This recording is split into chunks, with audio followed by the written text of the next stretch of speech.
You are listening to The Investor Way with Sam Ball and Jonathan McEwen. If you enjoy the show, please subscribe and follow us on Twitter at TIW Tweets.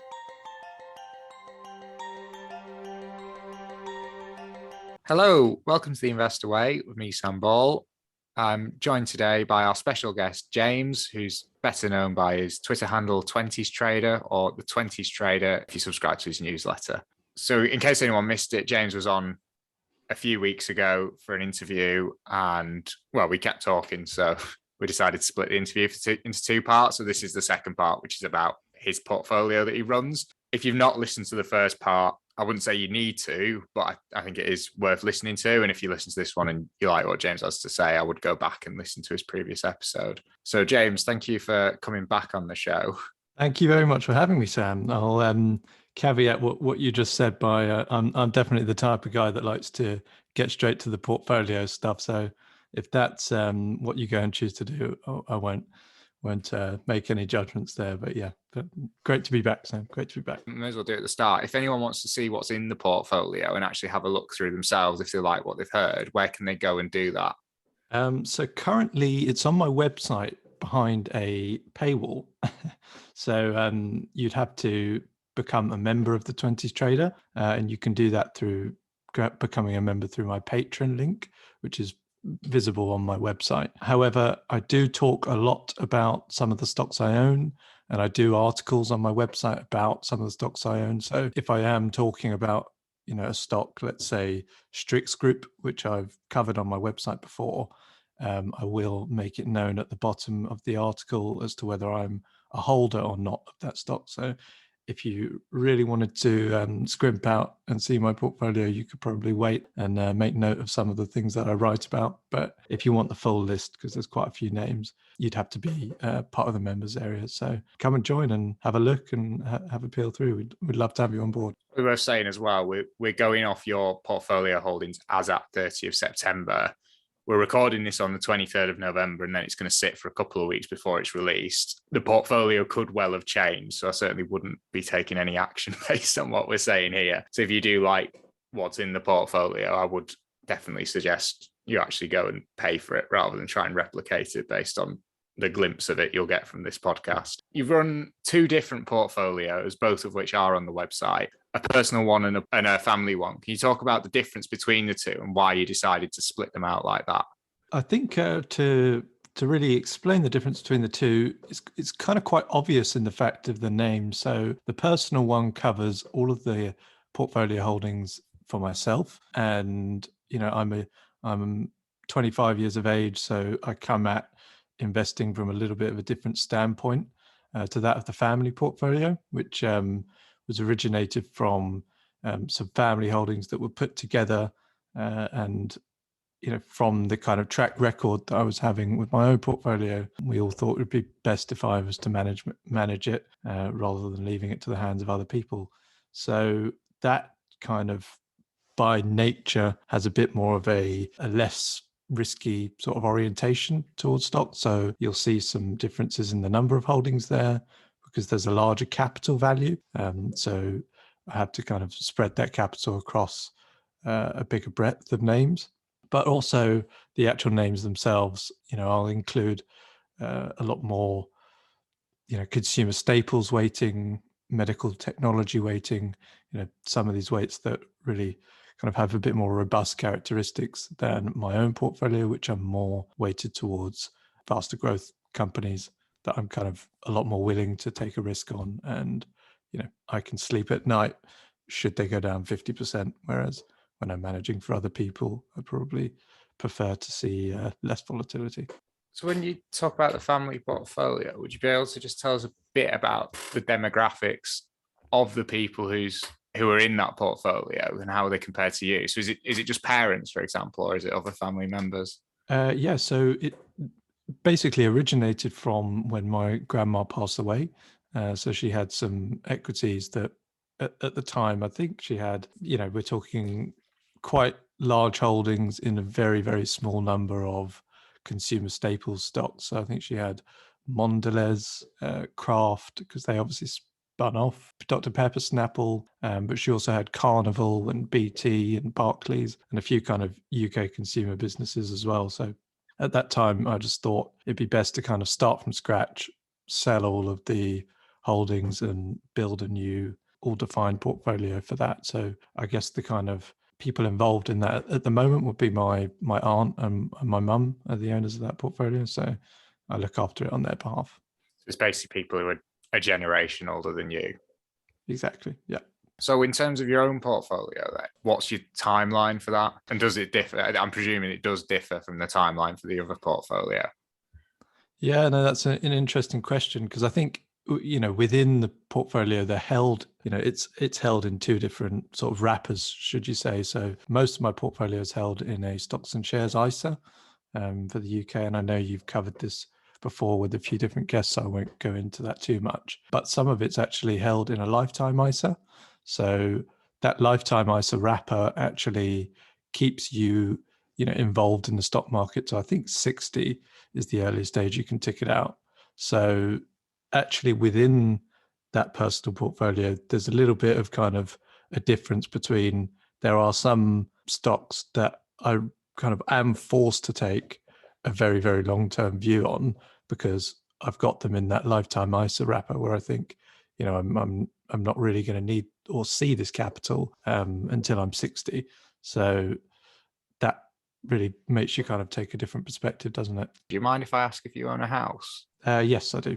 Oh, yeah, so you won't be getting it out anytime. So that's like one of the only circumstances where you can get it out, isn't it? If you're buying your first home. So exactly. Yeah, I bought a flat with the deposit already from that lifetime ISA, which I really recommend doing. So I'd kind of had a few of the government checks in there, and then decided to redeploy capital into it after I'd used it all up, because you can just open one after you've used the payment already, which is really useful.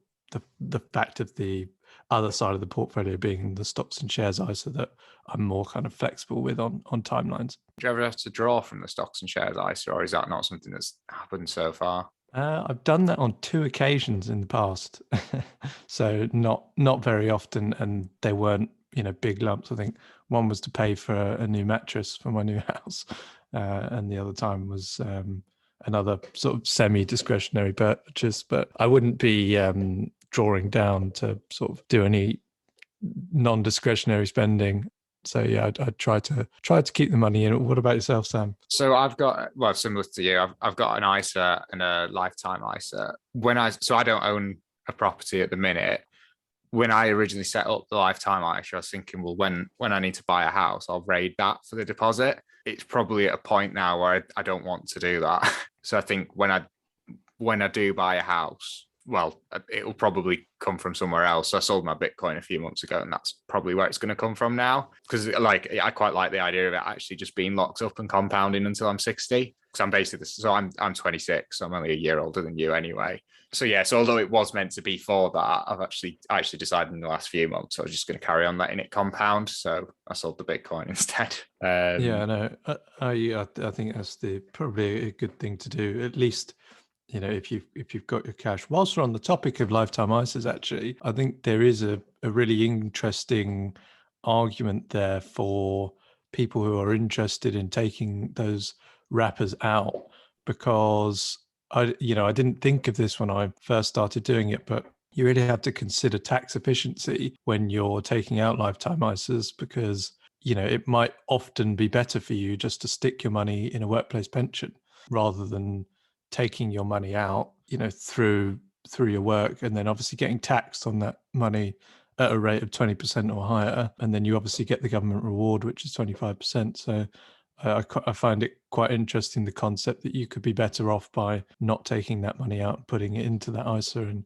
just keeping it in your pension. I would caveat this with, we're not giving tax advice. I do actually give tax advice from my day job. So if you do want tax advice, do get in touch with me. But anything that's said on the show, do not listen to. But yeah, I guess I'd counter it by saying that, yeah, if you put it into a workplace pension, although you get your tax relief back, you then have to pay tax on it when you take it out at the other end. Whereas I guess Right.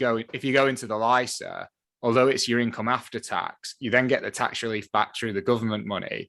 But when you draw it out at 60, there's no tax on it. So though you'd get the same net effect now, but when you draw it out, one of them's tax-free and the other isn't. Do you have a pension then? Yes, yeah, I've got a workplace pension, so I kind of use that as a, you know, low management fee. Look for kind of good kind of funds that offer a low management fee and well managed over a period of time, and set and forget really. But that kind of gives me as well a bit of peace of mind when I'm kind of doing my own thing with my portfolios, that I kind of have that as well. That I guess if I make any mistakes, I've kind of got something in the back pocket still working for me. Yeah, that's very similar to me again. So I've got my pension, my workplace pension. I've just set it up to invest in index funds, and then you can run the numbers with the compound interest calculator, but I think I've assumed like a 6% return a year, and I've also assumed my salary never goes up. And if that happens by the time I get to retirement age, even if all the investing that I'm doing now is a complete and total write-off, which I'd hope it wouldn't be, I'd still be fine. So it is quite nice doing that, and it probably is worth doing just for that peace of mind. I can't remember. Do you have Fundsmith in there? I have Aviva Money, which is like the pension provider, and they only offer you, really quite annoyingly restricted number of institutions that you can actually put your pension with. So I've got one Ballygifford fund called Ballygifford International, but there were no Fundsmith funds on that platform. I'm also in Meridian Equity, so but yeah, I probably would go with Fundsmith if I had the opportunity. Yeah, because ours is just, I think ours is a standard life one, and I think the list of funds it lets you pick from if you self-invest it, it's like 200 or 300. I didn't actually look to see if Fundsmith was one of them because I just put all mine in index funds anyway. In the personal portfolio, which is the one for you as the 25-year-old, you've got quite a few stocks that we've discussed on the show, which is a bit of a treat for us because most of our other interviews have been more American focused. So could you, what I'll just do is I'll just run through them, and could you just briefly talk about what it is you like about them? So the first one's Games Workshop, which for full disclosure, I own personally. Yeah, so I'm very happy to talk about Games Workshop. I'll caveat this by saying, before we go into Games Workshop, there was a podcast I listened to a couple of days ago, actually. I don't know if you've heard of it. It's called Capital Employed Podcast. I haven't, no. Really, really good podcast. And the guest was a guy called David Collins, who I've just very recently been introduced to, who's a Games Workshop investor and I'd say, expert, judging by the kind of commentary on it. So if you do or are interested in Games Workshop as a company, definitely check out that podcast because he gives a really good description and far better than I'd probably be able to sum up on this podcast. But we can give it a go. So really, I'll kind of give you the top line as to why I like Games Workshop. It's obviously, just to give a quick description, it is the fantasy miniatures maker behind the popular title Warhammer, which comes in a few different sort of formats. There's a format called Age of Sigmar and a format called Space Marines, which is Warhammer 40k. So there are a couple different types of formats of these. And basically, Games Workshop is a company that produces these fantasy miniatures and has a big, vast array of IP behind them. So books and literature, and is kind of just starting to exploit its IP in different ways by doing various video games, TV series, and all that sort of stuff. So that's kind of top line description of the company. But really, for me, Games Workshop is probably one of the strangest companies listed in the UK for the fact it's just an absolute wonder of a business. And really, it's just so strange as to how such a kind of unique business would have such a brilliant kind of focus for investors. You've got a fantasy business that is really run by someone who, for all intents and purposes, is like a child of Warren Buffett. If you read one of their annual reports, it is like, the Kevin Roundtree, the CEO and the chairman, to be honest, they are reading off of the kind of long-term investors hymn sheet. So they don't really listen to what the markets are saying or what analysts are saying or really what anyone else is saying. All that they want to do is build the Warhammer brand and make Games Workshop something that works for all of the stakeholders for sort of time to come, over a long-term view. So that's really why I like it. It's got fantastic kind of financial metrics, return on capital employed, operating margins. These are all kind of in the above 30s region, which again makes it, a very successful from a financial standpoint. And you've got a fan base who are the dream customer, people who are typically a Games Workshop customer are in that kind of bracket of, high disposable income. I try not to stereotype too much, but they're very loyal customers with, good financial standing. So they can often pay quite a premium for what is quite a simple, low value product that obviously has a high value with all the intellectual property added to it. So those are a few things about Games Workshop. I think right now, if we look at it currently, it's coming under quite a lot of fire from two sort of particular areas that's kind of keeping the shares cheap at the moment, despite, an over 1,000% run in the last 5 years. But, it's under pressure. I think it's trading for 25 times, 26 times earnings. So for such a good company, it's definitely kind of been held back. And that is by two things currently being, short-term stuff like FX headwinds and gross margin pressure potentially from shipping and logistics costs. So Games Workshop's a business that, produces the bulk of its fantasy miniatures in the UK, which are all kind of injection molded or created here, but then it ships them to hubs in Memphis, in the US, and then out to Asia through various distribution hubs. So shipping could potentially squeeze gross margins for Games Workshop, because obviously container freight rates have gone from £2,000 to about £20,000 for a container across the ocean at the moment. So that's one. And then two, Games Workshop's also under a bit of fire from its super fans. So these are people who are on YouTube typically promoting Games Workshop's products,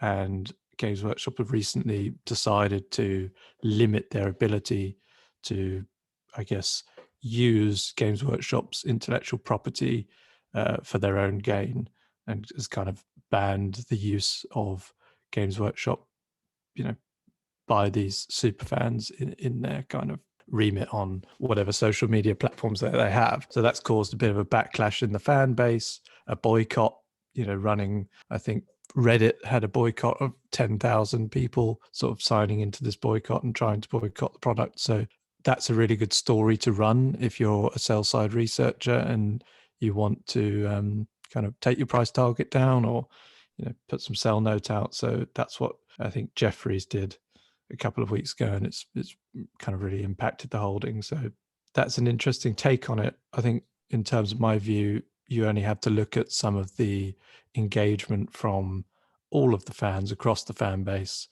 and probably look at the opportunity ahead of Games Workshop in Asia, and the opportunity that as Games Workshop grows its IP and starts exploiting that in other methods such as gaming, movies, TV shows, I think that'll bring extra people into the fan base. So yeah, that's my 2 cents on Games Workshop. I think my view on it is I think the two issues they're currently facing, to me, are both very temporary and very solvable. I think when you look at the numbers it's put up, I don't know, let's say the last 5 to 10 years, a P of 25 is just ridiculous, in my opinion. It's when I talk to people about the valuations in the US compared to the UK, Games Workshop is typically one of the stocks that I'll throw at them to say, well, if this thing was listed in the US, it would not, you just wouldn't get the same valuation. I'm quite happy with the recent pullback. So we've covered it a couple of times on the show. Games Workshop was always, it was a bit of an annoying stock for me. And when I first became interested in investing, I'd always liked the product as a child. So I thought, well, I'd have a look at it.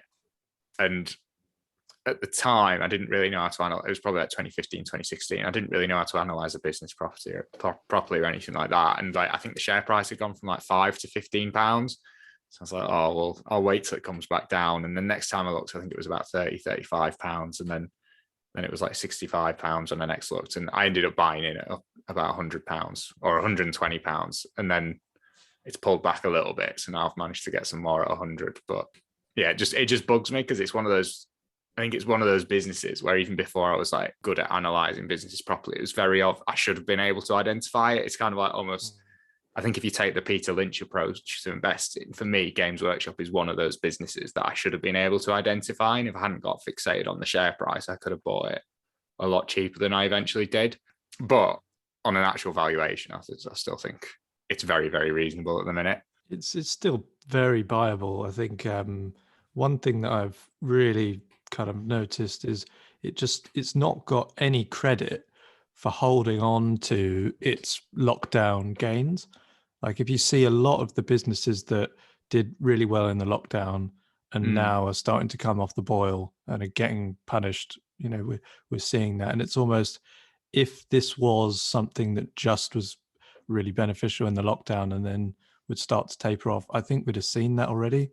We've seen that for other companies. So I just don't think it's getting the credit for sustaining that jump. Through lockdown, everyone was buying these miniatures, but the sales have held up, even as we've exited that. And I think judging by sort of scrolling through Twitter, I think the Christmas trading season is going to be mega this year for Games Workshop. So I think there'll be some good results coming. Well, I think as well, you touched it before by saying the opportunity in Asia, but I'm going off memory here, so I can't give any actual figures. But when we last looked at it on the show, if you go through the results, it says the number of stores it's got in each geographic region. The number of stores in like Asia, I'm going to make up a figure, it's something like 20, 25. It's absolutely tiny. And it's the same with the US. I think in the US, you might know better than me, but I think they've still got the most stores in the UK. And again, the number of US stores is a lot lower than it could be if the brand takes off. So I think when it's at a valuation of 25, it's got the track record it's got, and it's still got the US and Asia potentially to conquer ahead of it. It looks very, very reasonably priced if you think they can pull it off. Definitely agree on that one. So next company is one, we've covered it on the show a few times. I think the conclusion me and John have come to on it is that we both like the business, but where we struggle is the valuation. We have always caveated it by saying that if they can crack America, the valuation is probably justified. So the business is Fevertree, if you want to talk about why you think it is fair at the current valuation. Yeah, certainly. I think Fevertree is just one of those businesses that I personally just love. It's a consumer product that has just smashed everything out of the water in terms of competition, but also managed to defend where it is. Like, I've been drinking Fevertree for 5 or 6 years. I've probably drunk more Fevertree than the equity value that I own, which is shameful. Doing your bit. But exactly. But I don't, do you know what? I don't drink Fevertree because I own stock. Some products you might kind of show a bit of loyalty to, but this is just the absolute best one can find if they're mixing premium spirits. So, I just like the business for what it's done, keeping hold of that category and growing with the category is just fantastic. I think if you look in the supermarket over the last sort of few years, I've seen probably about 4 or 5 different companies have a stab at premiumizing their original mixer or bringing a new mixer in and putting it next to the shelf in supermarkets. And you've seen how that works. I can go into supermarkets everywhere and just see how Fevertree retains its shelf position, and then 3 or 4 months down the line, after you've seen some upstart tonic water on the shelf, it leaves and it doesn't have the staying power that Fevertree has. I think my first investment in Fevertree was 2 or 3 years ago, thankfully, after the crash in the share price, I think 2018, something like that. And I walked into a bar with my partner and her friends. And one of the friends said to the bartender, "Do you have Fevertree?" And then the bartender said, "Yes, we do."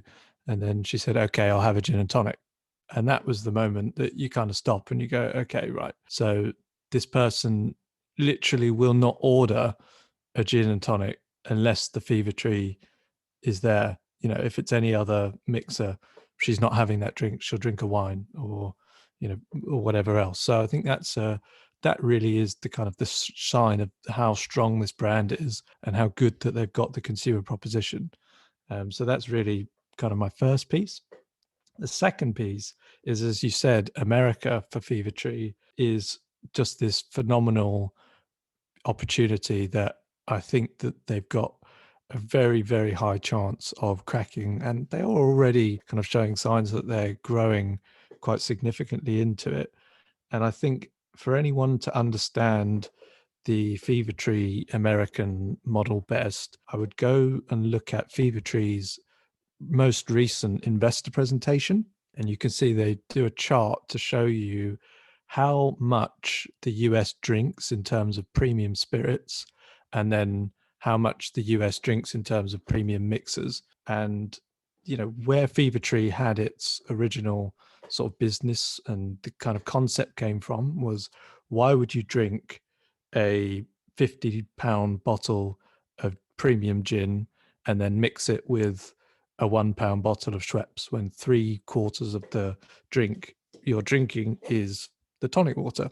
So we all know Americans love premium brands. You know, that's where everything goes to kind of get premiumized. And, you know, if you see Americans there and they have money, they're all about their brand. So, but actually, when you look at the tonic market, I think it's something like 90% of tonic water that's consumed is, you know, $1 bottles. It's a plastic Schweppes or, you know, let's say Target off-brand stuff that, you know, the wrapper comes off straight away and, you know, it's flat within 2 seconds and it's full of sugary fructose syrup. As soon as the Americans find out that there is a premium option here, you know, to be mixing with whatever drink that they have, they're going to go nuts for it. And I think, you know, Fevertree have pivoted to other spirits quite well. Their fastest growing premium mixer is for the tequila. So they've got a pink grapefruit version, which is doing really well in the US. And the biggest market for tequila in the world is the US. So, you know, I think how premiumization is working in the alcohol market, it's only going to go that way in the mixers market too. So those are kind of the two main things for Fevertree that I'm really excited about. But kind of after that, you've got a fantastic kind of financial metrics behind this business. Gross margins in the 50 plus 60s. You know, they've taken a little dip recently for short-term reasons, such as the logistics problems. But you're selling water. You're selling branded water. You know, that's never going to be an unprofitable business if you've got a good brand and a good distribution network. You're going to do well. So as long as they can hold on to their brand, which they're doing well in the UK, and they can crack the market in the US, that valuation is second for me. It's you know, it's definitely got a floor when you think of, let's say, Diageo, Pernod Ricard, you know, what they would pay to have a business like Fevertree in their portfolio. You've just seen, I think a couple of days ago, Monster Beverages, the energy drink, just had a bid or the opportunity for a tie-up with Constellation Brands, the alcohol producer in the US. So these are companies that are looking for these sorts of tie-ups. So I think there's definitely a kind of intrinsic value there. And the PE is expensive, but probably will stay quite high as the business grows. So that's my ideas on Fevertree. Next business, again, it's one that we've covered before on the show. So it's Boohoo. It's one that me and John both like. We've always liked Boohoo. We've probably covered Boohoo and ASOS, I want to say 3 times now on the show. I think the first 2 times, I think we said, well, we did like both of them, but I think Boohoo was about half the size with twice the growth rate. And then I think we both said, oh, well, it's too expensive. And then the last time we looked at it, it's been pulled back down. The last time I looked, the PE was in the low 20s. At that point, we both said, well, that looks pretty fair for the numbers this business is putting up. So what are your thoughts on Boohoo and also the recent pullback that it's had? Yeah, Boohoo is a real head scratcher. I think back to the first interview that we were talking about, and my style, and this is where something like Boohoo, I think, really plays into being flexible. Boohoo is not a company that you should just hold long term and forget about it. Boohoo is a company that you should probably take profits at, those elevated multiples when it trades in that range of sort of 40 to 60 times. And then when the founding family do something stupid, you don't want to be left holding the bag. So this is a great company, growing very fast. It's doing great things. It's got the consumer proposition tied up. If you look at their branding, they've done fantastically. For people who don't know the individual brands, Boohoo is the central brand. Boohoo is the biggest part of them, but they've also got now sole ownership of Pretty Little Thing, which is another e-commerce brand which does very well. But they've also kind of spiraled out into buying Nasty Gal, Miss Pat, Karen Millen, and Coast, I think, and then latterly Debenhams, which I think they're going to do fantastic things with as well. So it's a business that is run by a family that they're shrewd business people, but they can't help themselves but get into trouble. And I think I looked at something the other day that was saying Mahmood Kamani, who's the founder of Boohoo, recently went ahead and built his house without planning permission, and they told him to knock it down. And that is exactly the type of person that you're dealing with running this company. Ethics and compliance aren't two things that this man is fantastic at. It's not his strong point, but growing the top line is a strong point. So I think Boohoo's a name that I like to buy around these levels and then kind of exit the position when you can. Having said that, actually, when we compare it to some of the other businesses in its kind of immediate stable, you've got ASOS, which I think Boohoo's a considerably better company than. There's a lot more, scrutiny for Boohoo, but Boohoo's gross margin is double that of ASOS, or operating margin. I'll have to look back at that. But basically, I did a article for free on my website that says why I'm not buying shares in ASOS. And it's got a lot of the fundamentals as to why I think Boohoo's a better play there, financially, but also growth over the years. So there are a lot of things to like about the business, but you've got to be careful. Moving on to another business that I again own. What do you like about Gamma Communications? Yeah, so Gamma would be an interesting one, probably to have a more of a conversation about with you, Sam, than me kind of rattle off, because it's a slightly newer holding for me. And if I'm honest, I've built a small position to sort of learn a bit more about Gamma. But I've written an article about them. I've done my research, and there's one thing that I really like about them, and that is their acquisition strategy. So that's really kind of, I understand that they're in their unified kind of cloud communications and telecoms market, but really for me, it's that acquisition strategy where they take their cash flow, and at the end of the year, out of that free cash flow, they go and buy a business, and it's that bolt-on acquisition strategy that I've seen work in the past so well.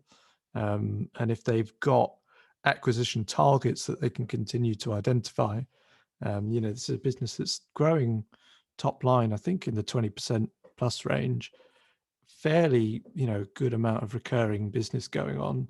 And these acquisitions are really, really doing good. So I've kind of built that position as I started to exit a company called GB Group, which is a holding that I had that's, again, one of these acquirers. But what GB Group does is they raise capital through placings. And I think at my last look, in the last 7 years since 2014, GB Group have doubled their listed share volume on the market doing these acquisitions. And obviously the stock's done very well, but I much prefer the kind of way of going about acquisitions that Gamma Communications does. Having said that, it's one of those businesses that I'm probably a little bit less comfortable on in the portfolio because I don't have the ability to do a Fevertree and go to the supermarket and see how it's performing. It's a little bit behind the kind of lens of, it's a B2B service and quite difficult to kind of get transparency into. So I think that would be probably where I want to take the conversation with you, Sam, as to how do you get some transparency into Gamma Communications? When we've covered it on the show, I think me and John have both been quite complimentary of the acquisition strategy because, yeah, I always prefer it to see it done out of the retained earnings. But yeah, in terms of what it actually does as a business, I mean, it takes a while to wrap your head around it. I had to do quite a lot of research when I first bought it, and now there's a lot of the products that it has now. I could have 12 months ago told you what they did. Now I can't remember because it's too complicated. We did record an episode where I actually went through it. So that's the first episode where we covered Gamma. We did talk through it. But the main part of the business, it's what's called SIP trunks, and that connects the phones to the internet. Where I work at our firm, when we've got the work phone, if you pick it up, if you actually look at the little screen on the phone at my work, you can see SIP trunk on there.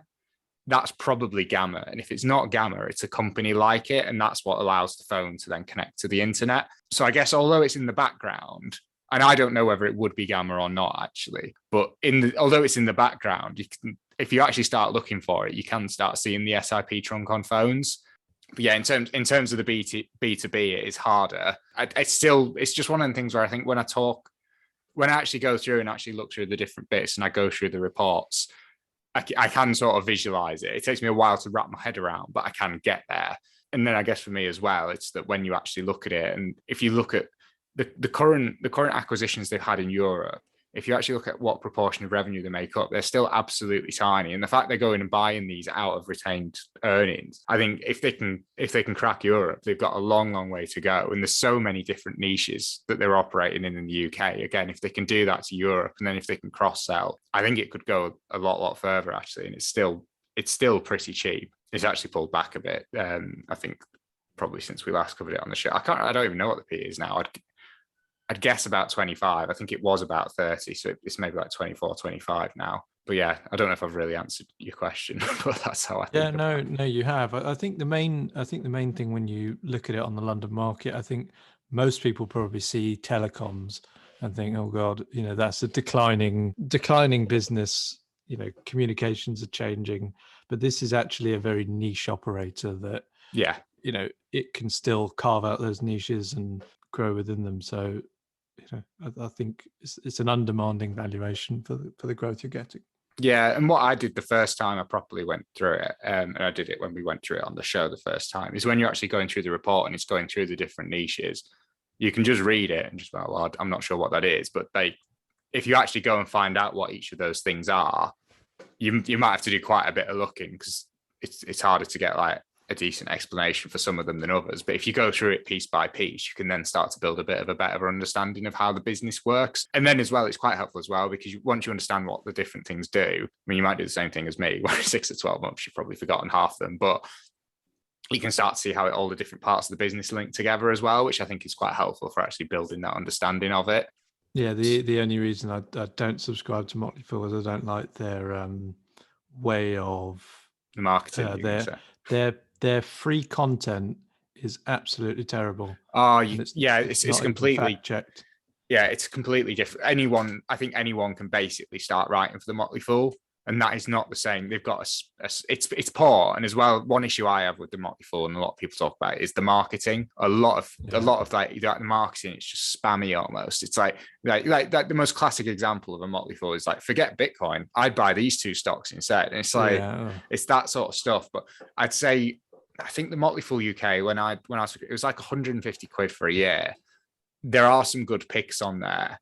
I'd say I wouldn't judge Motley Fool UK by the free stuff on the website, because anyone can write on the website, and you're going to get a full range of opinions, and you're going to get a lot of contradictory stuff on the website as well. It's quite good Motley Fool. It's difficult because what they do is they split it into I've explained it before on the show, but they split it into fire and ice stock. So every other stock's a safe dividend paying stock, and every other one's more of a growthy stock. And the problem is because it's mainly FTSE 350. They have a few AIM listed ones like Fevertree and Gamma, but it's mainly FTSE FTSE 350 and maybe AIM 100 as well. You soon run out of stocks, especially on the fire side, because we've got a lot of the ICE stuff where it's, if you're an income investor in the UK, you've got a lot to pick from. If you're on the growth side, it's a lot tougher. So what they did about 18 months ago is they started like giving you more US picks as well, which is a bit annoying because I was subscribed to a couple of the US services at the time anyway. But yeah, I'd say it is worth doing, because like a lot of them, you'll look at it and you'll read it and you're like, But then every now and then it does put a stock on your radar. It's like, well, actually, that's quite interesting. So it is worth it, even if you only get 2 or 3 good ideas a year from it. So we'll move on to another business that we've covered a couple of times on the show, and that's Team 17. So I'll start by, last time we covered Team 17 on the show. I think we liked the business. The results were very good. I think they've been consistently growing revenue at about 20% a year or something like that for a good while now. The issue we had with it is it's one of the smaller developers. And we felt that if you look through the portfolio of brands, if you take out Worms, we didn't really know any of them. So that was our issue with it. Just seeing where the sustained growth comes from when it is with these indie games. And it might just be that me and John are out of touch, because I don't think either of us are actually gamers. So, but yeah, how do you feel about Team 17 and also that portfolio of brands that they have? Yeah, very interesting question. I think I came to it with a very similar lens as yourself. And I think I probably let the opportunity to get away from myself by leaving it a bit too long and thinking, oh, it's just Worms and I don't know anything about Worms and I'm not really interested in that as a game. When there are so many games that I actually engage with on a daily basis, you think it may make more sense to look at the Activisions and other games developers with more popular games, should we say. But I think you can sometimes run into the trap in investing, and it's the trap where you think, oh, if I don't like this product, it must mean no one likes it. And there's not really a good kind of way to come at it. And it's better to kind of take the view, okay, how can we understand why these people like that product so much, or why is this business so successful even though it has one franchise, or it has a couple of successful franchises that I don't really like, but what's special about this? So when you kind of approach Team 17 from that angle, it's a bit of a different story. I mean, you've got a lot of, and I'm going to take this on a slightly different tangent, but you've got a lot of demand right now for royalty style businesses.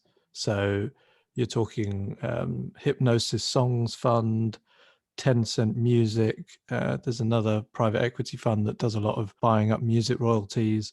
You've got a Canadian business that's just IPO'd, which is called Royalty Pharma, which literally doesn't invest in any drugs. It just takes the royalty money from it. So you've got a lot of demand for kind of a predictable, reliable stream of revenue from royalties. And I think that's what Team 17 is. It's got 500 revenue lines. So 500 different games that cough up revenue year after year. And these games are on different platforms, different consoles. If you actually dig into that kind of portfolio of games that they have, it's quite diverse. There's a chunk of it that is this Worms game, but it's actually quite popular, especially in the kind of young adolescent market.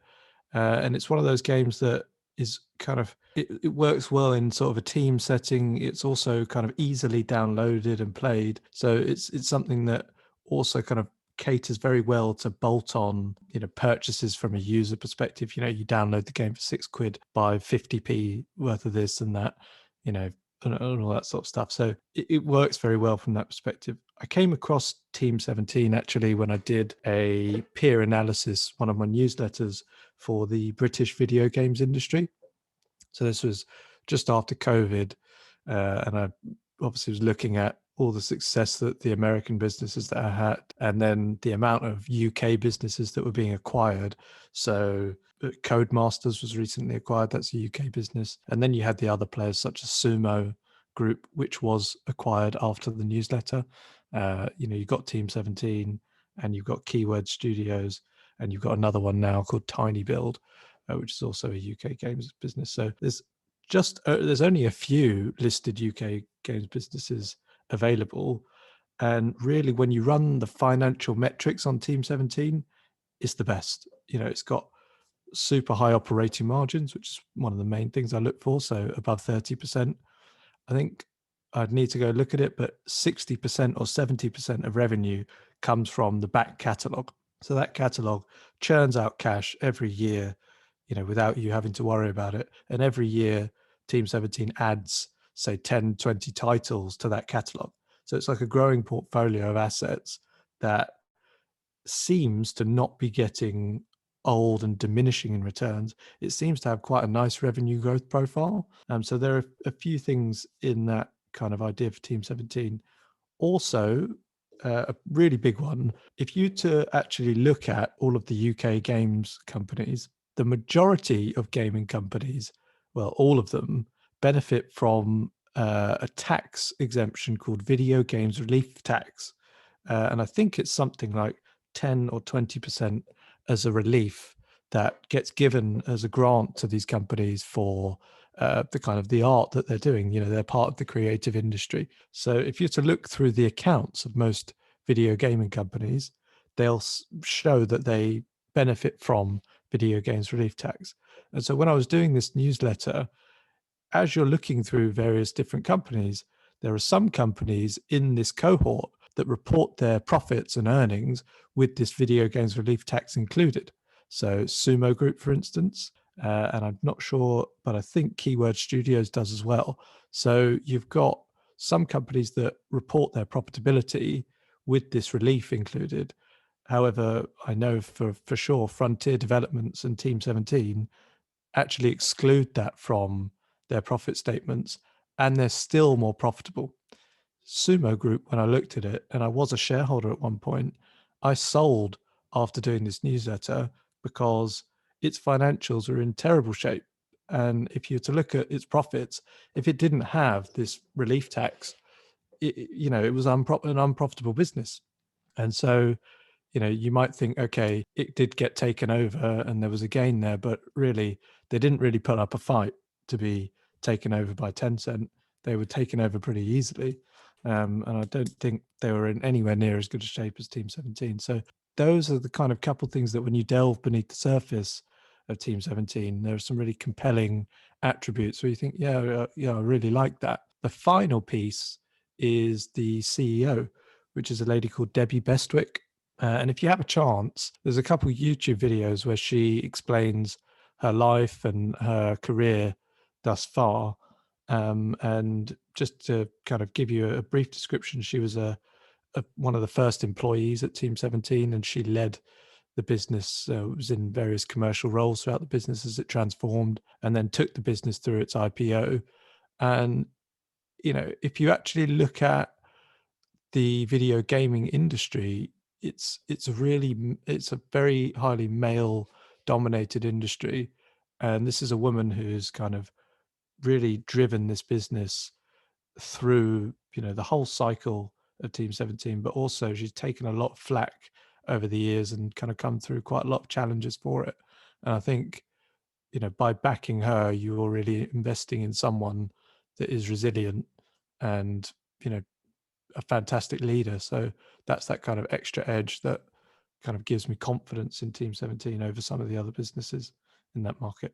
I was actually reading an industry article the other day about the video games relief tax, because when it came out, the idea was to help indie games developers and like the smaller games developers to develop these games and to incentivize this. And I think, I can't remember the figure, so I'm making it up. It's something like 90% of the tax relief that's claimed is by the biggest companies. It's by the ones that are already like £1 billion plus market caps. I think from memory, I think some of them were even owned by like American companies anyway. So it wasn't really going where it was. Like, if you look at the amount of the relief that was being given and then the amount that's actually going where it was intended to go, that's not, the two aren't how you'd want them to be. So it's probably good that they don't need it, because if it's coming under fire, I don't know, someone could have a look at it at some point and change the way it works for those bigger companies. You mentioned Hypnosis Songs Fund and the royalties. Have you ever looked at that business, or that fund? Sorry.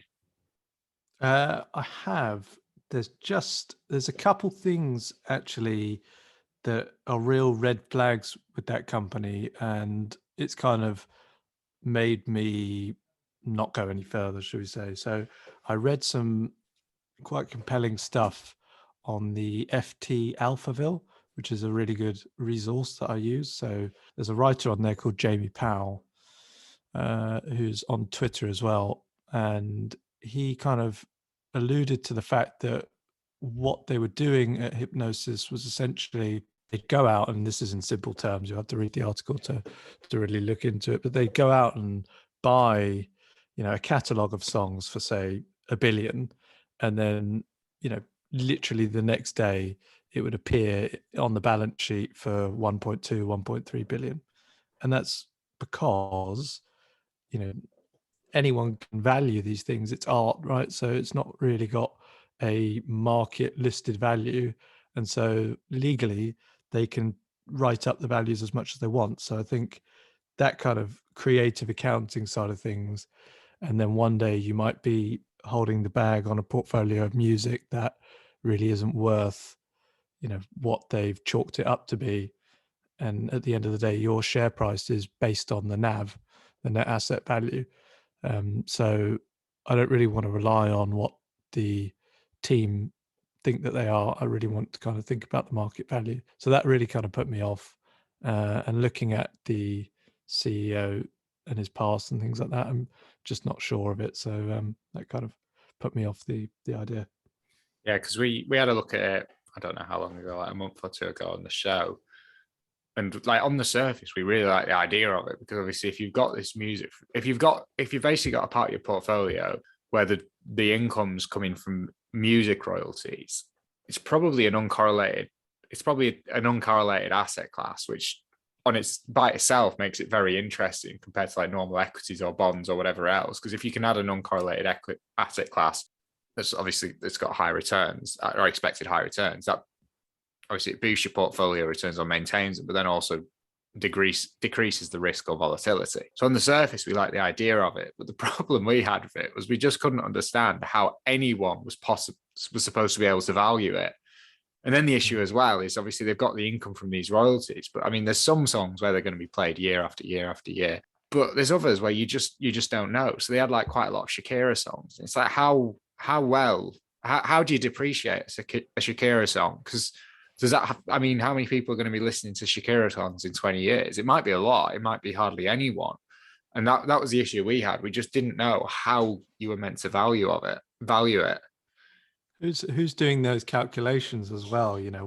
What artists are going to deliver what kind of value over time? There's not, well, I'm not in the music industry, so I wouldn't know, but you wonder whether there's a framework.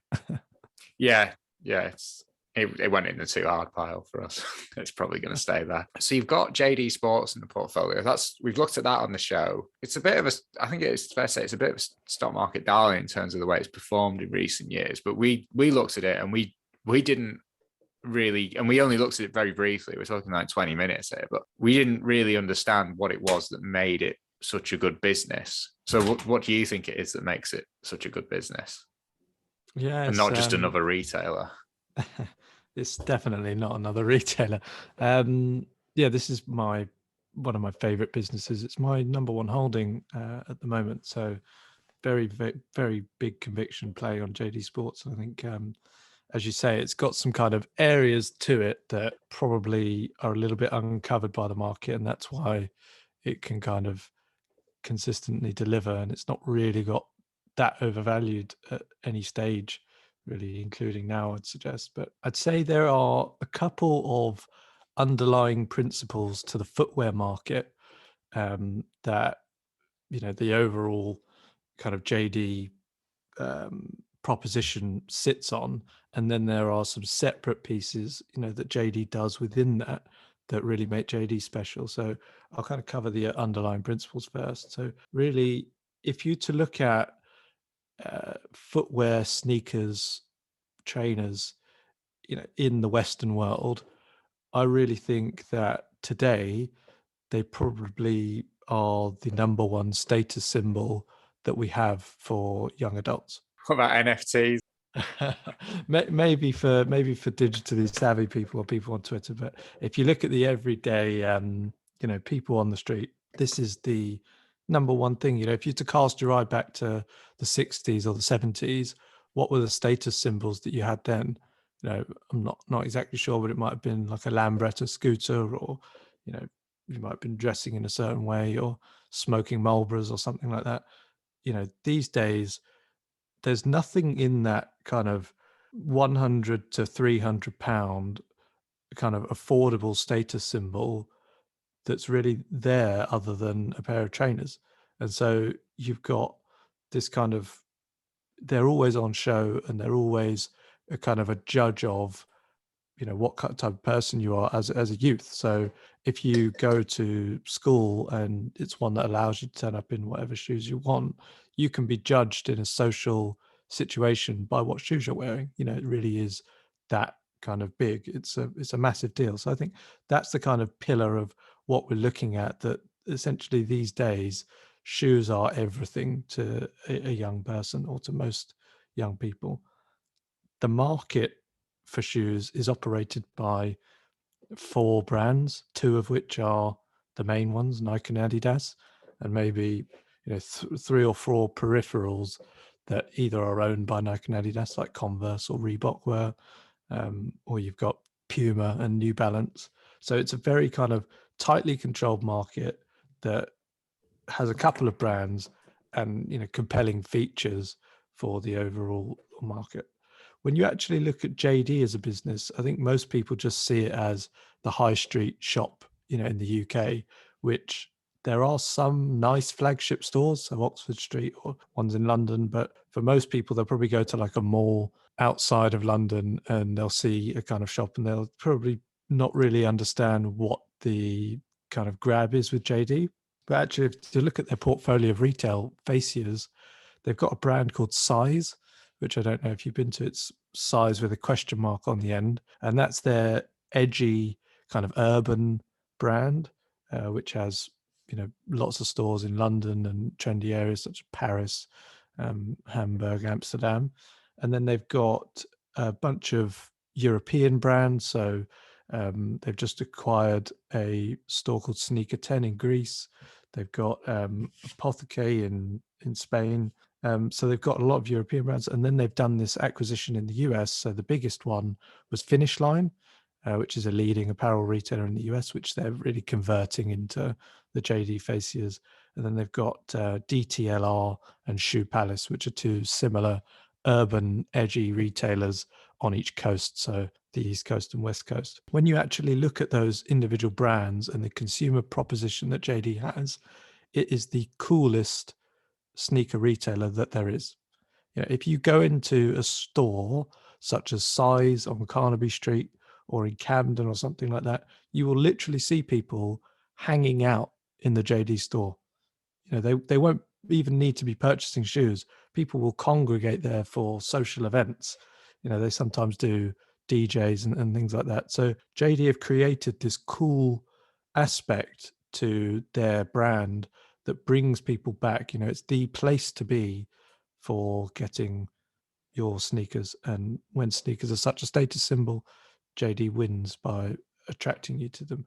They've got exclusive partnerships with various brands. So if you scroll through their website, you'll see some are exclusive only at JD. So Nike will do, a release and you can only buy it at JD. So it adds the value. And I think that's sometimes what people don't understand, where there's this threat from risk of kind of Nike taking all their business away and going direct through their own channel.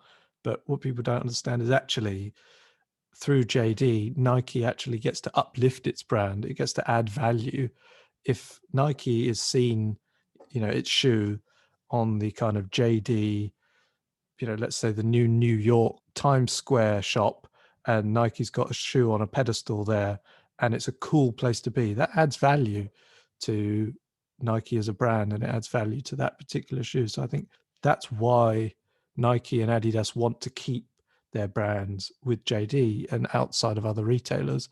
And that kind of adds to that network effect, you say, because the cooler you are, the cooler shoes you get, and the more customers love you. So I think that's really the kind of concept for JD. Then underneath that, you've got the usual features that I kind of like to look for in the portfolio. So it's got very good profits. So gross margins are around 50% or higher, which if you look at retailers, that's really good. Growing very fast. It does do acquisitions, but top line has been growing at like 30% for the last 5 years. The CEO, he's an accountant by trade, so he knows, his financials and knows the way around the business. And it's got one large shareholder in the Pentland Group, which owns 55% of the business. And it could be something that we go on to talk about later. But, one thing about European businesses that I love is there's often these kind of sweet spot companies that have these massive, allocations of their equity to one specific shareholder. And if that shareholder's in there for the long term, it really does the share very well, not only as a kind of a floor or a buffer, but, expanding on the upside. So I think that's probably the kind of description of JD. But I think if you're to look at just in a summary, what JD does is it makes things cool. And if you look at, other business models, other industries, other companies, cool sells. You only have to look at tobacco to sort of understand that, BAT sells 600 billion cigarettes a year that essentially give you cancer. The only reason that it did that was because it made smoking cool at one stage in time, and it's carrying on. So being cool attracts, customers, and it does very well for the business. So I think that's where JD excels, and I'm happy to hold on to it for that reason. So do you think they can make the American acquisitions work then? Because we weren't too sure on that when we looked at it. If you look at what's going on in the American sneaker market at the moment, it's absolutely going phenomenal. It's one of the best retail sectors that you could ever be in.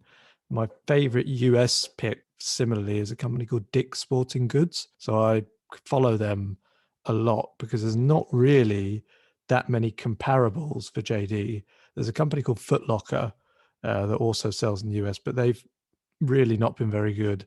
And they've done the kind of critical mistake of doing what Mike Ashley does, which is devalue the premium feel in the store. So they started to kind of get more value brands in and put a lot of products on sale. And what that does is just kind of, you see your local Nike rep go into the Foot Locker and he goes, no, I'm not going to sell, my limited edition coolest of the cool sneakers here. I'll walk down the street and go to somewhere where there's a better consumer proposition. That's literally how it works. So the company Dick's Sporting Goods is really in a sweet spot with Nike at the moment. They've actually signed a partnership for Nike to sell through their stores, and Dick's is just doing phenomenal. I think they just posted their Q3 results today, and even after, we're talking, it's had Q1, Q2, growth was like 50, 60%. Q3 today is still growing in double digits. So that's probably JD's nearest comparable, and it's doing very, very well. And so I think the market's hot for sneakers in the US, and I think JD can grow into it. You've got Adidas in your personal portfolio. We've never covered Adidas. It's a sort of business I can imagine us both liking because it's just such a quality business. Everyone knows the brand. Everyone knows the three stripes. We have looked at Nike, and whilst the quality of the business was undeniable, I think Nike, I can't remember off the top of my head, but Nike, when we last looked at it, the PE ratio was between 60 and 80. And we just looked at that and thought, for a business of that size, I appreciate you've got the direct consumer and stuff, but it just seems like too much. So what do you like about Adidas? And also, because we haven't looked at it, how does the valuation actually compare to Nike if you have looked at the two? Yeah, no, interesting question. I think if you might have been looking at a amalgamated screen or something like that, because Nike trades roughly at 46 times earnings, and the shares have kind of been ticking along nicely. So it might have just been a kind of a read across or something like that. I've not looked at it for a few months. I was making up a number. I remembered it being expensive. So it might just be that I remembered it as being more expensive than it was. 46 sounds like it could have been what it was. Yeah. So Nike trades for about 46. I think Adidas now is around 30, 31 or something like that. So there's a little bit of price difference, but there's no doubt that Nike's been absolutely killing it in terms of, outperforming Adidas over the last sort of 2 or 3 years. One thing Nike has is the Jordan brand, which, those shoes can just sell like hotcakes. They're just the demand for them is just absolutely incredible. What I see over the last few years is Adidas might have what's starting to look like the early days of what Michael Jordan did with Nike, and that being Kanye West with Adidas. I think, if you look at what's celebrity value these days, what it was in the days where basketball and Michael Jordan was, popular, I think probably hip hop and rap stars can kind of take the podium in terms of popularity and eyeball and airtime over basketball stars now. So I think what Adidas has managed to do with the Yeezy Kanye West brand, these are sneakers that sell for around £300, and you have to be in a raffle to access them. There's 100 to 1 chance of getting one, and then what you do straight away is put them on eBay for about 5 times the value of what they're actually worth. So some early Kanye West Adidas combinations fetch upwards of 4,000 or 5,000 on eBay. So when you've got that kind of value that people are willing to place on these kind of concepts and designs, there's something in that, I think. So that's just one aspect. But really, I think, as you say, Adidas is a very, a quality brand. It's well run. It's got good financial metrics, but it's been here for a long, long time, and it'll be here for a long, long time afterwards. But really, the kind of the difference I see is, it's got that opportunity to close the gap with Nike. Nike's valuation, I think, is like 250 billion. Adidas is 50. So there's a long way to run. It could do a couple X's before it gets to the sort of multiple that Nike's sort of trading at. I would not have expected the difference to be that big. If you'd have told me to guess the market caps, I wouldn't have expected it to be 5x. Yeah, it's very big, and that's grown over the last few years. Adidas used to be a bigger company than Nike. If you watch on Netflix, there's the Jordan The Last Dance, which is a fantastic series if you get the chance to watch it. But actually, Michael Jordan wanted to sign with Adidas back in the day because Nike was just a running company. Yeah, it was a very small company back in the 80s, only made running shoes, and Adidas was the number one. And for years, Adidas held that top spot. And then Nike just came along with these kind of urban consumer propositions, such as the Jordan shoe, and took the market by storm and has just outpaced everything. But if we look to the next 10 years, I think Adidas has a good chance of supplanting Nike again. I think what they're doing with sustainability is amazing. They've got a shoe line called Adidas Parley, which is ocean plastic sneakers. And I have a pair. They cost around 150 quid, and they're a running shoe range. And they're all the fabric is woven out of fishing nets that they kind of get from the sea, and they've sold millions of them. They've got 3D printing for polymers, so they can design their shoes with 3D printers and use recyclable materials in them. So I think that's that next stage for Adidas, where they've spent a lot of money, developing some of these solutions that they really want to weave into sustainability. And I think if you're looking at anything going on in the world right now, sustainability is a kind of key issue. And selling clothing, apparel, consumer goods is under scrutiny. And I think if you're ahead in that sort of mentality, then it's going to be good for you in terms of your business in the next few years. Do you know where the Adidas name came from? No, that's a good pop quiz. So it's the guy who founded it, who's called Adolf Dassler, and his nickname was Addy. So it's Addy Dassler. So he just shortened it to Adidas. So that's where it came from. It was named after the founder. Good trivia.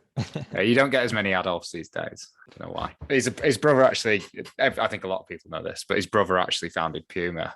I feel a bit bad for him to go and set up a business the size of Puma and still be the least successful sibling and be in the same industry as the other one. It must have been a bit depressing for him. But he sold his business to Kering, so that's his fault. So yeah, the only there's another stock in the personal portfolio, Peloton. We talked about this in the last interview. It didn't age particularly well. It was me that was talking about it, actually, in your defense, but it's not aged particularly well given Peloton's latest earnings report it's put out. What are your thoughts on those earnings, and has it changed your thoughts on Peloton as a business? Oh yeah, I think Peloton's another head scratcher, isn't it? But I think I've done a lot of work to kind of sift through the portfolio and other names that did well in the pandemic, and the earnings went up a lot, revenue growth went up a lot, valuation went up a lot, and you have to take a look at that and go, right, okay, is this sustainable? Is this a business that carries on in back to normal? Or is this just a pandemic trade? And I think Peloton does have a viable business model, and it makes a lot of sense. I see Peloton as a product that it's a good proposition for customers. Customers love it. It's got that NPS score, a net promoter score of 90 something, which is unheard of. And people seem to love the product. Having said that, the valuation got way ahead of itself. It was like 30 billion at the height or something like that, which is just far too much. I think it was like 60. Yeah, exactly. And it's just not a company that's going to work well right now with logistics and shipping issues. You want to stay well away from a company selling a heavy metal product that's got to kind of deliver it, ship it across the world, land it at your door. This is just not what's good right now. Having said that, it's got a subscription model, and if it didn't have a subscription model, you'd run a mile. But the subscription model is potentially where the story actually works, and you can kind of pivot in so many different ways from that subscription model. I've never published it, but I actually did a big one pager where I just put a mind map put Peloton in the middle of a page and draw some lines off the kind of the model, and just sort of start mind mapping where Peloton can go, and it's vast. It's vast. It's got so many applications. If you just think about the clothing, the software alone, going into monitoring health, fitness, there's so many applications for it. And it's also probably a business that a lot of people don't understand because they've not used the product. To something that, like, my partner talks about quite a lot, which is essentially women across the world are petrified of exercising outside their home past 4 or 5 o'clock when it's dark. You don't do it. So a company that sells you an interactive bicycle or treadmill that you can do from the leisure of your home and still have some sort of immersive fitness experience, that works for people. So I still see this as a company that has ways of working through the kind of challenges that they're currently going through. And if you're to look at the subscription business on its own, those subscriptions are still doing pretty well and holding up quite nicely. The number of people taking their activities did a slight decline, but subscription revenues are still doing very well. So I'm holding on, but I'm prepared to be significantly down on the position, and maybe if it gets a lot worse, review it again, or add a bit in at the bottom. So I'm prepared to be patient. What about yourself? Yeah, so it's one that I also own. I don't think I should mention that when I first asked the question, but yeah, I mean that earnings report was an absolute stinker of an earnings report. I think revenue, to go from revenue growth of whatever it was last year, 200%, I'll say, to 6% is really, really disappointing. I appreciate there's a lot of other factors, you would expect a lot of people have gone back to the gyms. I think there was probably more of a reversal of that than people possibly thought there would be. I think a lot of people thought a lot of these people that weren't going to the gym weren't going to go back, and that, I think what's happened is people have been a lot keener to start going out again than might have been expected. Like you say, the subscription growth was very, very good. And I think that is where the future, because we've done it when we looked at it on the show, if you start playing around with the subscription numbers and you say, well, what if they get to 10 million subscribers or 20 million subscribers? And they're only at, 2 or 3 million now. I'm just making up a number, maybe 2 million or something. They've got a lot of runway, but I think they could get to 20 million subscribers. And I think if when you look at the fact they're only in 5 countries, 3 products, I think they could do it. And if they were to get to 20 million subscribers, it is a seriously undervalued business, because that thing is just going to churn out cash, especially given, if they were at 20 million subscribers, I appreciate Netflix has like 200 million, but they just, as a proportion of the revenue, they don't need to spend nearly as much on content as Netflix do, because you could just have you need a decent number of coaches and you just need to keep it updated. You don't need to be pumping out content all the time. I think my issue, one thing I did not like about it is they said on the earnings call, I think it was on the earnings call, they were fine for cash for the next few quarters. They didn't need to raise equity. And a few days later, they're raising equity. I don't know why I just don't know why they'd say something like that. I think it's stupid. And then there's also the question, I mean, the share price now is about $45 a share. It's been as high as 170 and it was hovering at about $100 for a while. Why were they not? Because this can't have been like a surprise for anyone inside the business. Why were they not raising equity sooner? And why were they? It's that really annoys me. So for me, the management comments about not raising equity and then going and doing it a few days later, that's the killer for me. I'm still going to hold it, but it possibly would have been a position where I'd been looking at it and thinking, well, should I actually think about adding to this business? And because of those comments on the equity, I'm not adding any more to it until I start to see some kind of turnaround. If it means I don't buy at the bottom, that's fine. But if I can't trust the management, there's other businesses that I like that I would top up sooner than one where the management have lied to me. So that's my thoughts on it. But I am continuing to hold.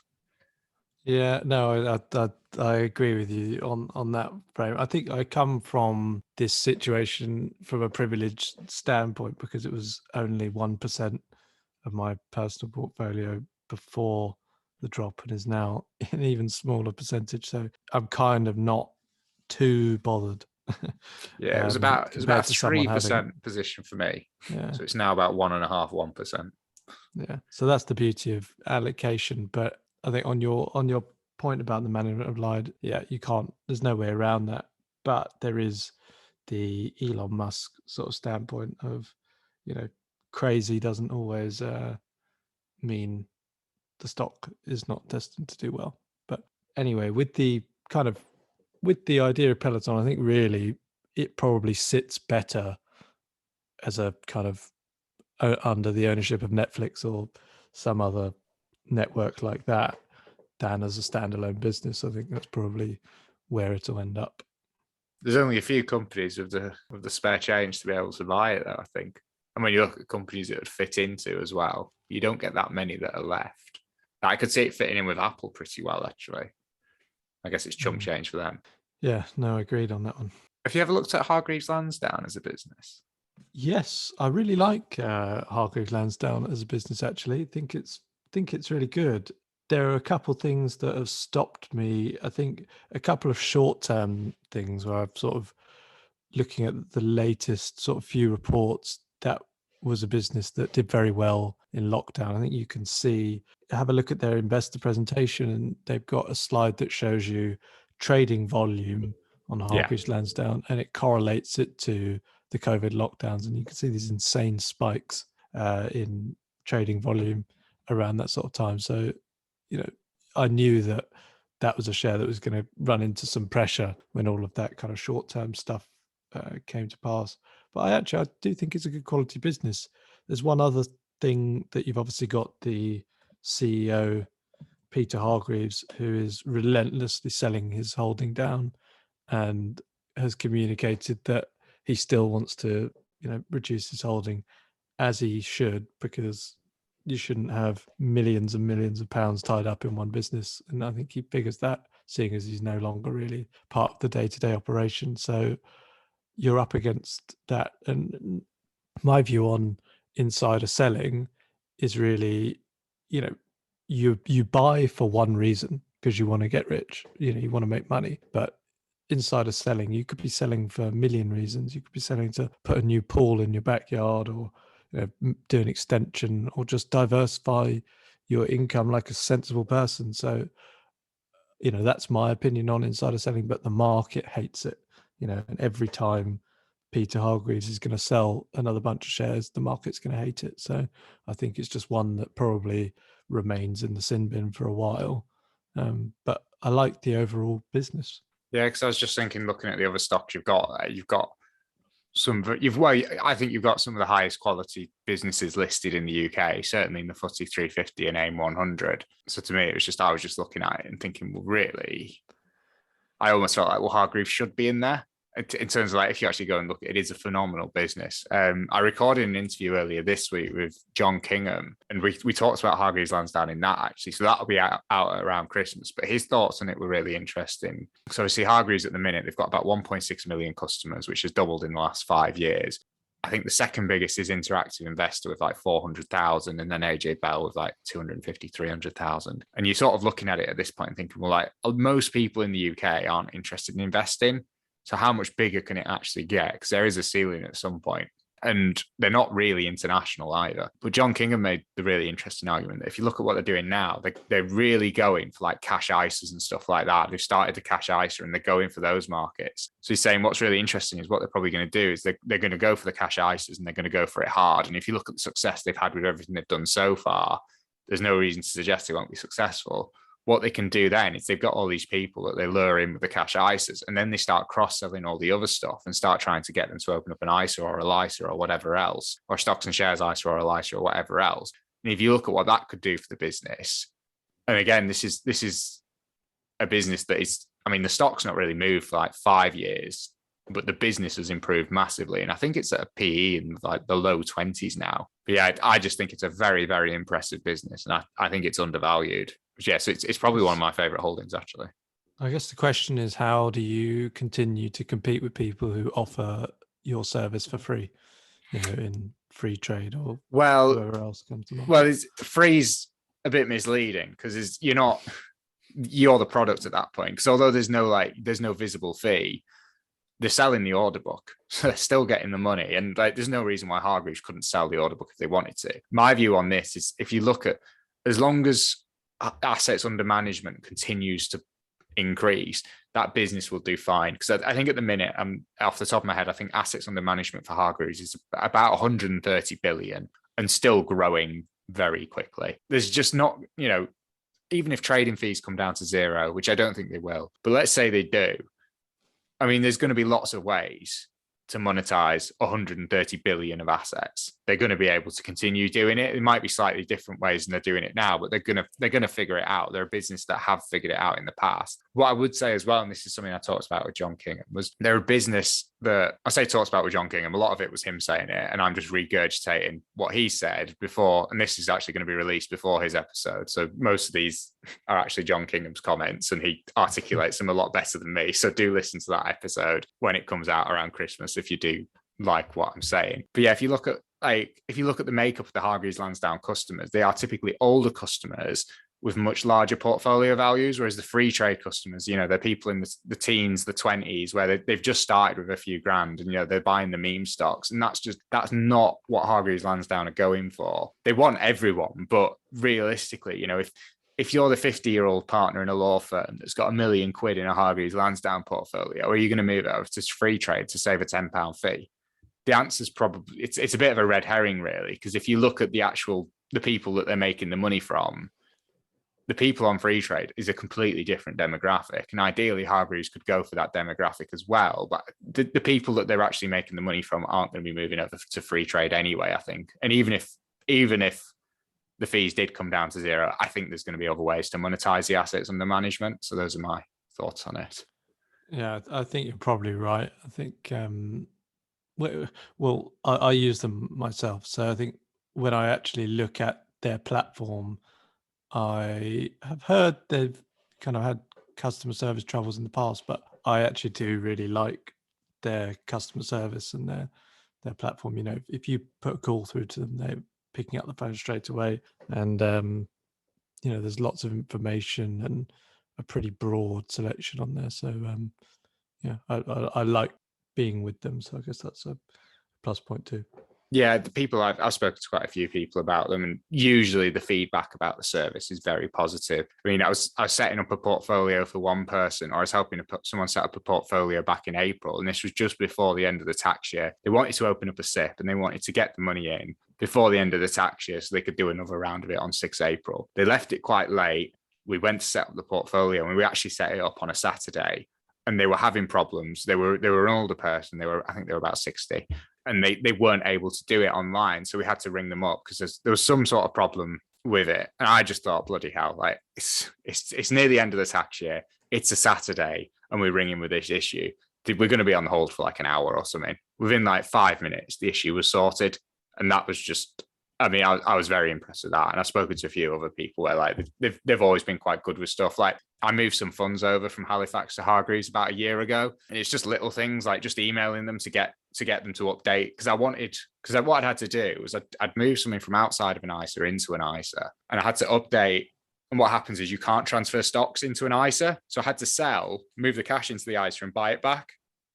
So I emailed them and I wanted to update it back to my original purchase price. And again, like they were pretty quick at updating it, and they just did it, and it didn't cost me anything. It was quite easy. It was just a couple of emails and it was done. Cool. So as a user, I've always been very impressed with them. And as a business, I think they're very impressive as well. So we'll now quickly move on to the family portfolio. So you've got two favorites of the show in Diageo and Unilever. What do you like about these businesses, and what do you think it is about them that makes them so suitable for the family portfolio?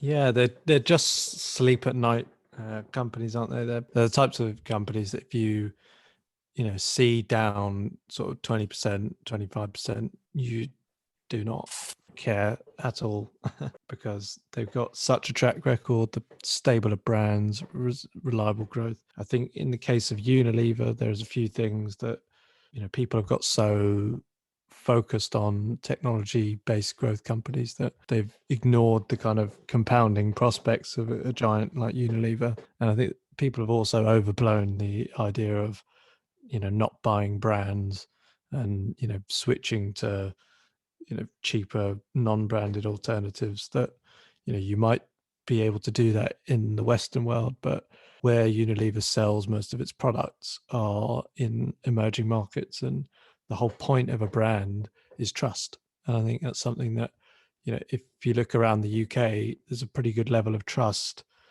from consumers and businesses now, but in other markets there isn't necessarily that trust. And when you go traveling and you see some of the other consumer packaged goods, if you're going to feed your children things, you want to go with a brand that's got some sort of trusted name to it. So I think brands will continue to prosper, and Unilever will continue to kind of reshape its portfolio towards sort of the areas of the market that are doing well. I was actually reading Lindsay Train, who's a big backer of Unilever, and he's done a couple of notes on them in the last few days, where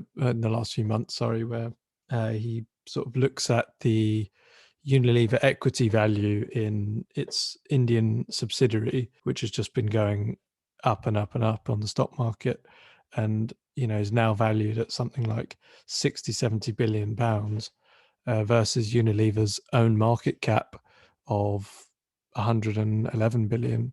So you've got Unilever's got a 60 or 70% holding, a majority holding of that business that is swelling to a much bigger sort of size in Unilever's own market cap. And I think people are ignoring that. So there's that one. And then he did another note a couple of days ago to sort of talk about how many patents and R&D pieces Unilever's doing. There's something like filed around sort of 600 different intellectual property agreements over the last year or so in very, very far-fetching ideas, sort of chemicals, biotechnology, things like that. So it's been able to pivot to growth areas for as long as it's sort of over 100-year operating history, and I think it will continue to do so. So that's that one. And then Diageo is just another wonderful company. Probably prefer Diageo to Unilever. I just think its brands are some of the best, most robust classic brands that you'll ever get, that have fantastic tiering to them. So if you look at Johnny Walker, which is one of its brands, you've got about 5 different tiers to its brand. So every consumer can kind of take part in Johnny Walker and that premium story. You go up from, red label Johnny Walker, blue label, black label, and every tier Johnny Walker's, Diageo's adding maybe $20 to the bottle, and its gross margin for each bottle is, sequentially increasing, as they move you as a consumer up the ladder. So it's having those kind of absolutely killer brands that have been here for a long, long time and will continue to be here, and have that kind of customer proposition that no one else can really beat. So those are the kind of reasons I own those two. And a large part of it is having some kind of ballast in your portfolio. So, something like the family portfolio where you need that buffer that kind of offsets the volatility, but also I kind of use them, and I'd include British American Tobacco in this as a kind of a pool.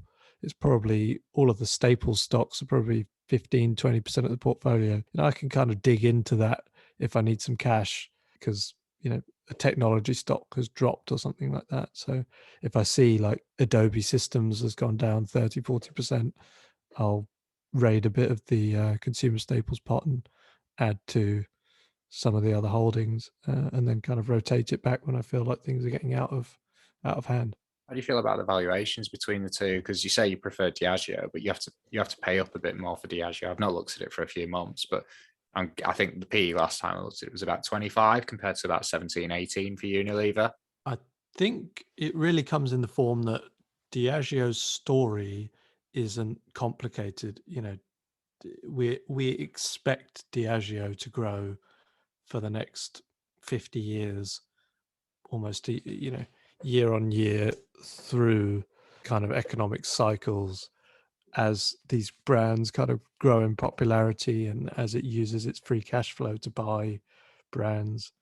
It's done that fantastically. If you look at the recent one of moving into tequila in the US, which is a hot market, and buying Casamigos from George Clooney, that was $1 billion they shelled out for that, but it's one of their fastest growing brands, growing at 60% a year.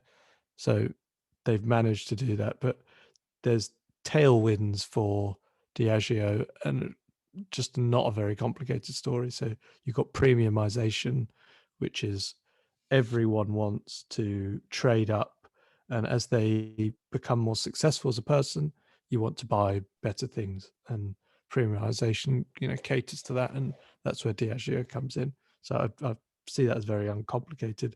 Unilever, on the other hand, its story is a little bit more complicated, and that brings the valuation down a little bit. I think ever since Warren Buffett and Kraft and a third point, no, I think they're 3D Capital or something like that. It's the Brazilian conglomerate. Is it 3G? 3G, that's it, 3G. They all came, for Unilever. Ever since that bid, Unilever's kind of struggled to kind of really find its feet. You've had its CEO, was it Paul Pullman or Alan Jope? They've had a CEO who's John left. would know this. They moved their headquarters. They tried to move their headquarters from the UK to the Netherlands, and that got the CEO fired. So they moved it, kept dual listed, and then they moved it back to the UK. They've struggled to sell their tea business. So like there's these kind of underlying things that haven't been going too well. They tried to bid for Charlotte Tilbury, the makeup brand, for like £1 billion. That didn't pull off. So they've just had some kind of executional errors that really haven't been kind of going in their favor. And consumer staples as a whole, no one's cared about, because why would you care about it when stocks like Nvidia are doing 100% a year, and you don't even need to think about anything else. So they've just been quite out of favor, but those executional errors have kind of compounded on the top of that, and that's where you get what you get right now.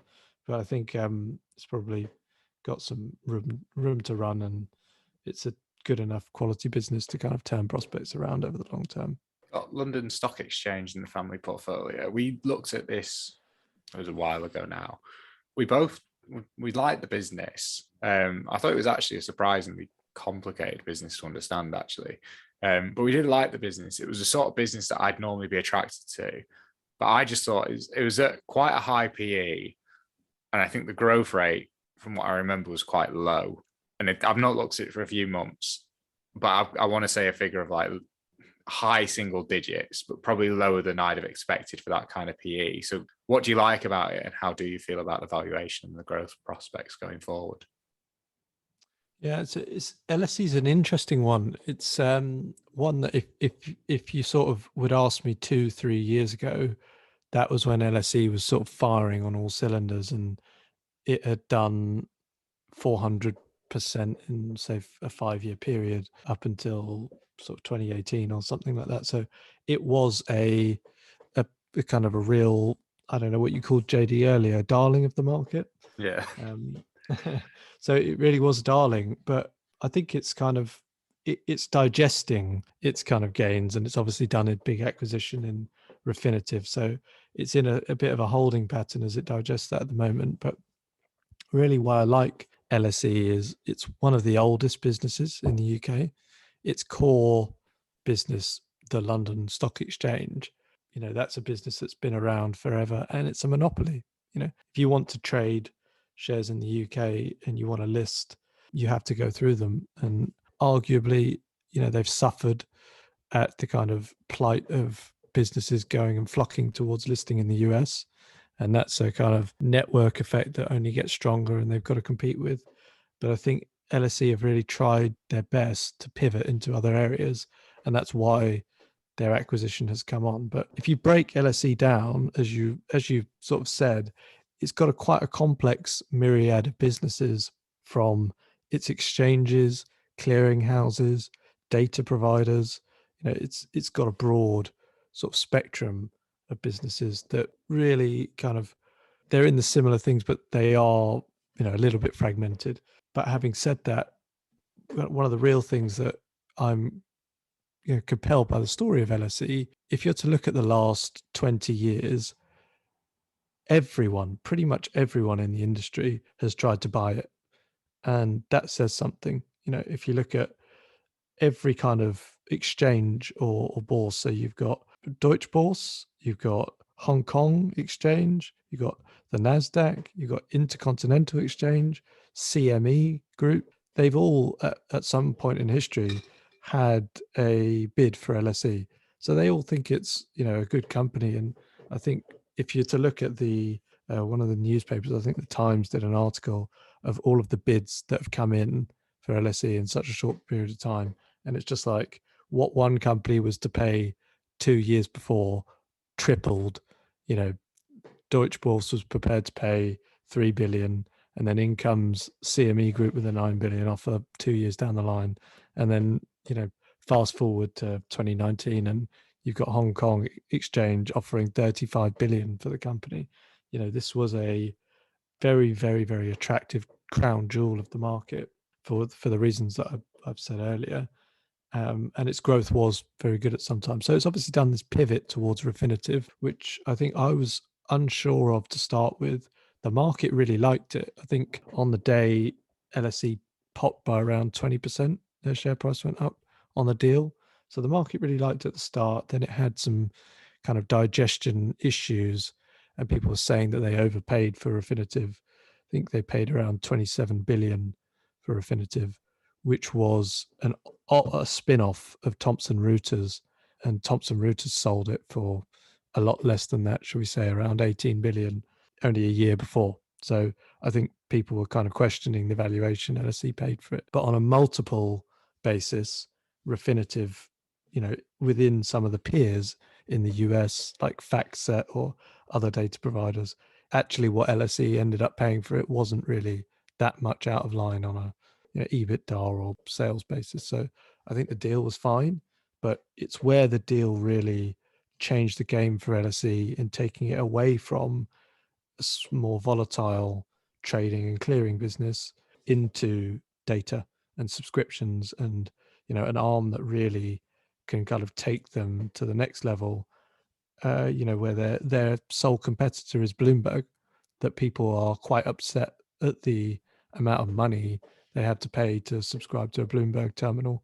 In 2014, when I was at university, I think the price, from what I was hearing from some of the people in investment banking, was like around 50,000 for a terminal subscription at Bloomberg. So you're talking astronomical, figures for something. So this Refinitiv product is the equivalent real-time data to Bloomberg, and can kind of push LSE into that next frontier. So I think that acquisition, while the market may have had some questions and LSE have thrown some more money at it, they threw £1 billion, more than they initially forecasted at the acquisition.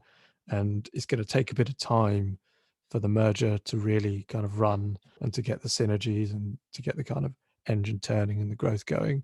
I think it actually improves LSE as a business, and it's one that I'm kind of happy to hold out on.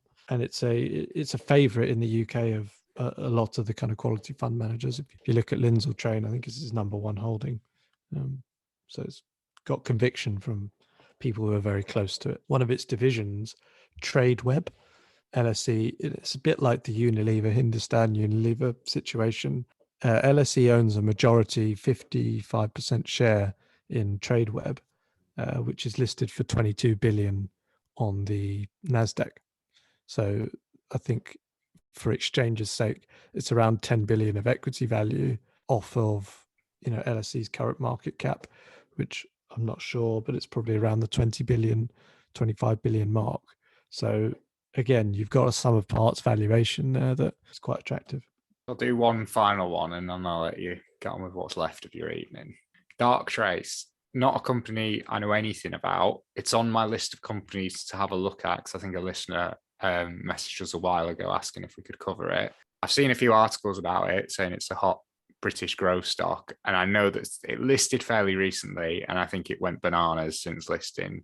I don't really know much else about it. I've pretty much told you everything I know. So first of all, what is it? And secondly, why do you like it? Good question. So Darktrace is like Marmite, I think, at the moment for investors. I think you do really either love it or you hate it, and I'm probably more to the love it camp. So Darktrace is in the cybersecurity industry, and it's pioneered a new way of going about cybersecurity that basically, instead of selling you a product that really is a preventative product or a kind of you've been attacked, here's the sort of data from your attack, how do we deal with it, or it's a firewall or something like that. Darktrace kind of has pioneered this new way of looking at cybersecurity, where it basically is a piece of software that uses AI to embed itself within your organization.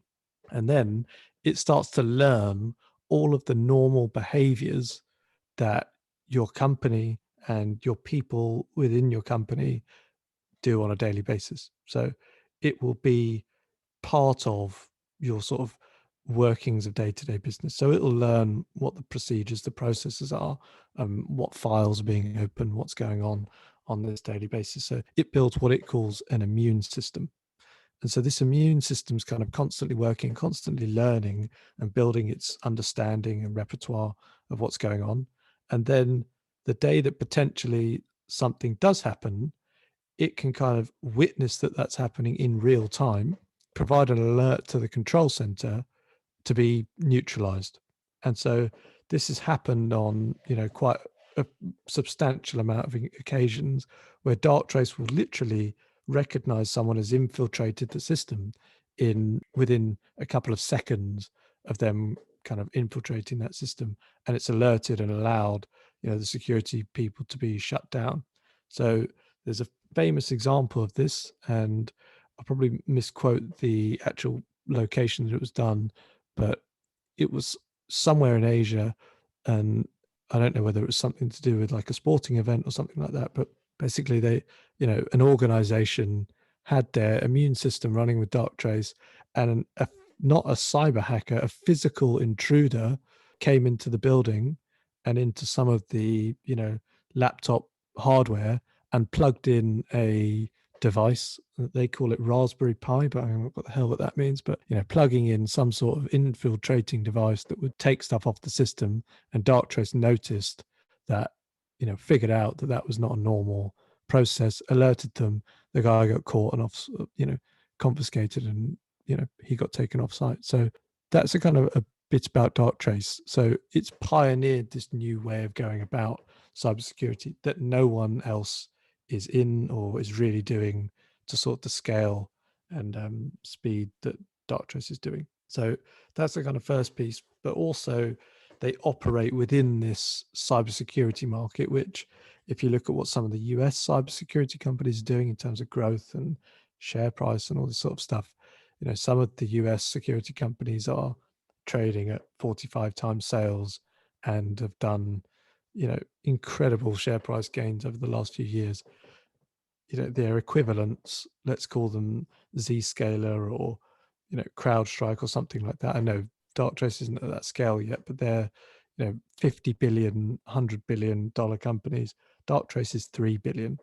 It's just come to market. So I think you're getting very early into a company that's doing something very differently, and it's having a lot of success. It's got blue chip customers, big brand names like Nestle and Coca-Cola that use its software. I've looked at the reviews.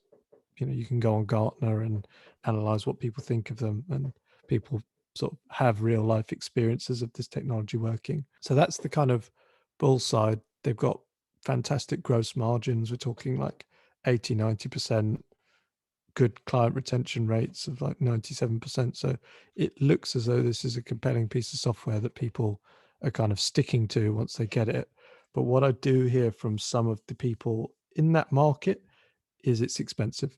So it is a very expensive product, which obviously is going to sort of put people off. But also, it's kind of got a lot of marketing behind it. And I think one of the notes that a broker recently put out was around, I think it was Peel Hunt put out a note to say that, the product isn't living up to its marketing, and they're hearing disgruntlement within the customer base, and the TAM, total addressable market, for Darktrace isn't as big as the current share price is making it out.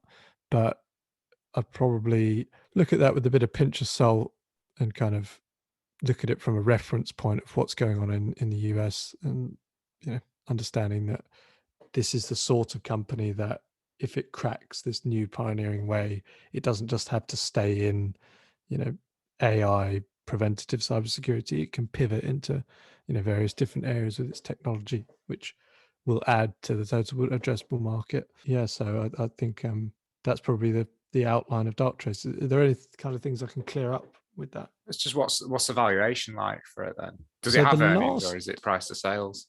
It's got EBITDA. It's got EBITDA, but on a price to sales basis, before the recent sort of 20-30% fall, it was about 19 times sales, which I'd expect probably hover around 15 times sales now. With what kind of growth rate? We're talking 45% growth, just been upgraded from 30%. It's had consecutive sort of, times they've come to the market and said, we're upgrading guidance. So it's had that 3 times since its listing, which has kind of propelled the shares. And then Peel Hunt's come and knocked them down. Okay. And what's the share price? When did it list and what's the share price done? It listed earlier this year, I believe. So it's not had all that long in the market. One sec, let me just get it up for you. So yeah, it listed back in April. So Friday the 30th of April, it listed at 330 pence a share, and shot up over sort of a space of 4 or 5 months by 180% to kind of a peak of 945p a share. And now it's slumped around 50% from that peak down to about 502. So its market cap now is 3.5 billion. Do you mind if I ask roughly at what time you bought into it? Yeah, so it dipped kind of early on. So I bought on a dip in August. So it was actually quite nicely timed. If you were to look at the kind of Google charts around the 20th of August, so price was about 580p.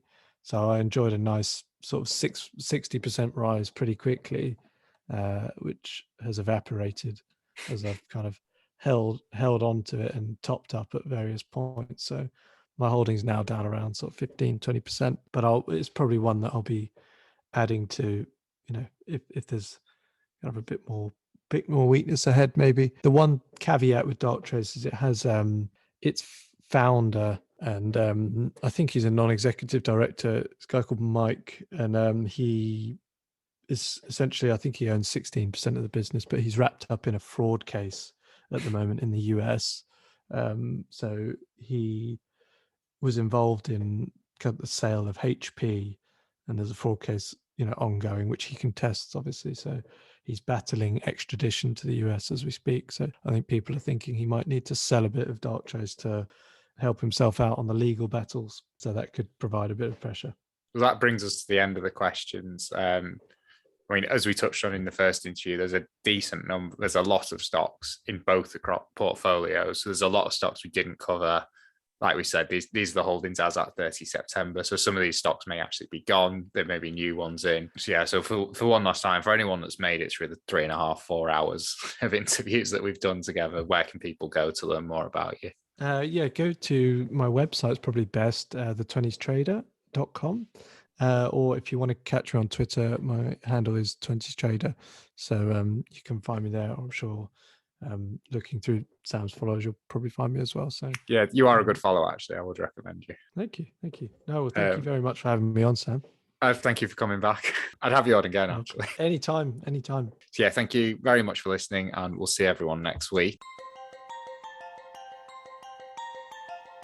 Thank you for listening to The Investor Way. To get in touch, please follow us on Twitter at TIWTweets. This podcast is for entertainment purposes only and does not constitute financial advice. Neither Sam nor Jonathan are financial advisors. For investment advice, please consult professional advisors.